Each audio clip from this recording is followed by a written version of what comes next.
Are you looking at getting a VR headset, but you're not sure which headset to go for? Let me tell you about the Rift S. What's going on, guys? My name is Kyle and welcome back to the game department. Today, we are going to talk about the Oculus Rift S. Now, I've had this headset for a couple of months. I have used the absolute heck out of it. And I want to tell you about a couple of features and a couple of things that comes with the Rift S, just in case you're looking at a VR headset of your own and you're looking to make a decision. Now, there are a couple of things you need to be aware of if you are looking at a Rift S. This is a PC only headset. You can't use this as a standalone headset. You can't use it with any consoles. It is PC only. You have to have a PC that'll run VR games to use this headset. If you have that, this could be a really good option for you. So for me, in my gaming PC, I have a Ryzen 5 3600X and an RTX 2060. Not the craziest gear, but definitely not the worst gear, and that runs everything that this needs to do perfectly. I've never had any issues. I've never had any problems with graphics or games not working. Everything that I use works perfectly fine for this, and it looks amazing. Now, I do already have a video on this that's comparing this to the PlayStation VR. If you want to watch that, I'll leave a little link up the top here. It compares this to one of the first gen VR headsets. I used the PSVR for a long time, and I only recently upgraded to the Rift S, but the jump in difference is astronomical. So straight away, let's jump into some of the specs that this headset actually comes with. First things first is going to be the resolution. Now, that's going to be the actual image that you see in the display in front of you. So this has a 1280 by 1440 per eye display, but because the display is a single panel, it's a 2560 by 1440 display that runs at about 80 Hertz. The panel itself is an LCD panel, so it's not going to have those really dark blacks that you get with a screen like an OLED, but I haven't really noticed that much of a problem with it. It's not like it ruins the experience or takes me out of any immersion when I'm using the headset. On the front of the headset, you'll see, besides the googly eyes, there are 5 separate cameras that help track the controllers within the headset. You have 1 on the top, 2 on the sides, and 2 on the front. What those cameras do is they help allow tracking for the controllers. They aren't perfect, but they do a good job of keeping everything in sync and not leaving you with many blind spots. There are a few blind spots. Obviously, when your hands are behind your back, there is no way for that camera to be able to track that hand motion, but it does a pretty good job of guessing where your hands are gonna be. And the other spot is gonna be when your hands are really close up to your face. So if you're bringing a gun up to your shoulder and your hand's near your face, or if you're drawing a bow, with that hand being so close to the camera, sometimes it glitches out a bit. It can't tell exactly where your hand is, but it still, as I said, does a pretty good job. Now, while we're talking about tracking, we may as well talk about these controllers. I love these controllers. I love them so much. They are a massive step up to what I'm used to. They are very, very comfortable. And I genuinely enjoy using these with any sort of experience that I'm doing. I don't find that they're too small. I don't find that they're too big. They are definitely not too clunky, and they are super comfortable to use for a long period of time. So both your left and right controllers are gonna be mirrored. You have a joystick on the outer edge, 2 buttons on the inner edge, as well as an Oculus button on top of that faceplate. Turning the controller around, you have a trigger button on the backhand side of the controller and a grip button on the inner side of the controller. They also have this tracking ring attached to the top side of the controller, which, as I said before, helps those cameras and helps the headset talk to the controller and see exactly where it's placed in and what rotation. The controllers also come with a wrist strap and a removable magnetic case for your batteries. Each controller does take 1 AA battery, but you can take the covers off and change each battery freely, which means as long as you have batteries in the house that are charged and ready to go, you'll never run out of battery when you want to use them. Moving back onto the headset, I want to talk about the headband itself. So the headband on this headset actually uses the Halo design. It has a twisting knob on the back here,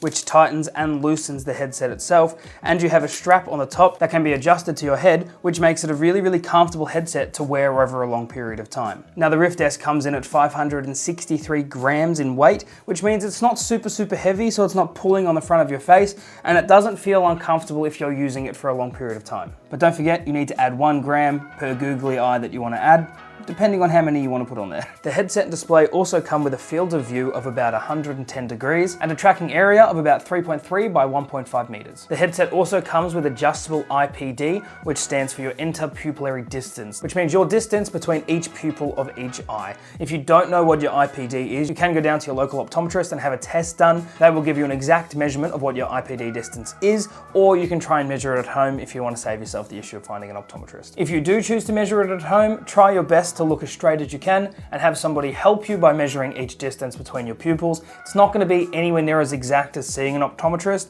but for the time being, if you want to give it a go, Be my guest. So the connection cable on the Rift S does have a split connection. It has one USB Type 3 and one DisplayPort connection. So you do need to make sure that you have a DisplayPort ready and available on your GPU to be able to make this work. If you are using something like a laptop, it does come with a mini DisplayPort to DisplayPort connector, still providing that you have those connections available on your system. Now let's quickly move our way into the audio of the headset itself. The Rift S does have a built-in microphone that does sit right underneath the front of the headset. The microphone is not the worst, but it is definitely not the best. And the Rift S, unfortunately, is notorious for having an issue and a glitch with the microphone that over time, it'll start to sound like a robot and come in and come out. I thankfully haven't had any issues with this, but I do have a little bit of a hack for mine to make the audio sound a heck of a lot better. I will be posting a video about that in the next week or two, so keep your eyes peeled. It sounds like a studio.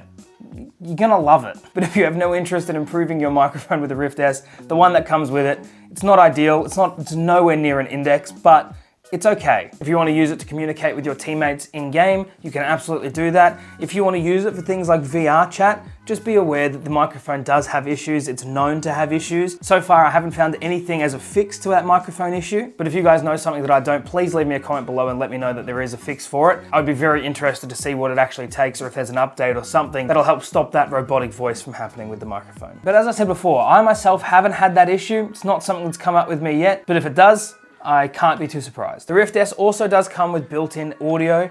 It's not the best, it's definitely not the greatest, but the saving grace is there is a 3.5mm audio jack on the left-hand side of the front of the headset. I like to use my studio in-ear monitors. I'll plug that in, wrap it down the back of my shirt. It's tucked away and the audio is amazing. It's really, really good. One of the drawbacks of using my own in-ear monitors is the cable's quite long, so if it does come out of my shirt for whatever reason, it starts whipping around, I get whiplash, and I feel like Willow Smith back in the 2000s with her own music video. I've just realized now that I can't put that song in here because of copyright, but I'm sure you know what I'm talking about. The best alternative to fix that issue is there are actually some earbuds available on Amazon that's designed specifically for the Rift S, so the cables are quite short to get to each ear, so it doesn't leave you with any extra slack that's hanging around and whipping you. If you don't want to use dedicated earbuds or monitors for this headset, just be aware, the stock audio that does come with the Rift S is not amazing. It's not great, it's definitely not the worst. It's not like you sit there and listen to it and it's a really painful experience.